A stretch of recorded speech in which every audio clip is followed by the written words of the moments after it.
कहते हैं कि पति पत्नी का रिश्ता प्यार और विश्वास पर टिका होता है, लेकिन मेरी शादी में मुझे कुछ ऐसा नहीं मिला। अपने पति कुछ अक्षमताओं के कारण मैं शादी के तुरंत बाद अपने देवर के प्रति आकर्षित हो गई। हालांकि मेरी शादी में कोई समस्या नहीं है, लेकिन इसमें प्यार और देखभाल की कमी हमेशा बनी रही। शादी के बाद आमतौर पर विवाहित जोड़े एक दूसरे के साथ अच्छा समय बिताते हैं, लेकिन मैंने अपने पति के साथ नहीं बल्कि यह समय अपने देवर के साथ बिताया। 3 साल तक मैं अपने देवर के साथ रिलेशनशिप में थी, लेकिन फिर उसने शादी कर ली।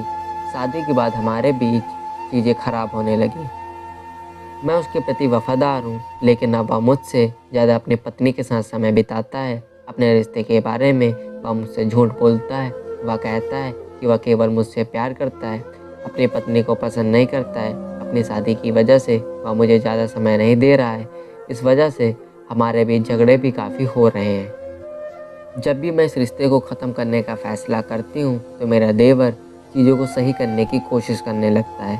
मैं तय नहीं कर पा रही हूँ कि मुझे क्या करना चाहिए। मैं उससे बहुत प्यार करती हूँ, उसके साथ रहना चाहती हूँ, मैं उसे छोड़ नहीं सकती। मैं इस सिचुएशन से कैसे निपटूँ? डॉक्टर रचना खन्ना कहती हैं कि मैं समझ सकती हूँ कि इस सिचुएशन में पढ़कर आप कैसा महसूस कर रही होंगी, लेकिन यहाँ एक बात समझने की ज़रूरत है कि आप दोनों की ज़िंदगी पूरी तरह से अलग अलग है।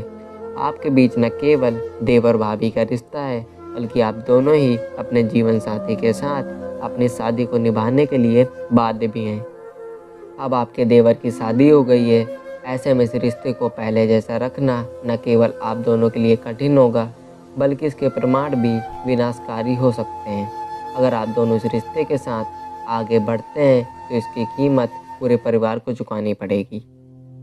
अगर आप दोनों वाकई में एक दूसरे से बहुत प्यार करते हैं, साथ में रहना चाहते हैं, तो आपको अपने रिश्ते को एक नाम देना होगा।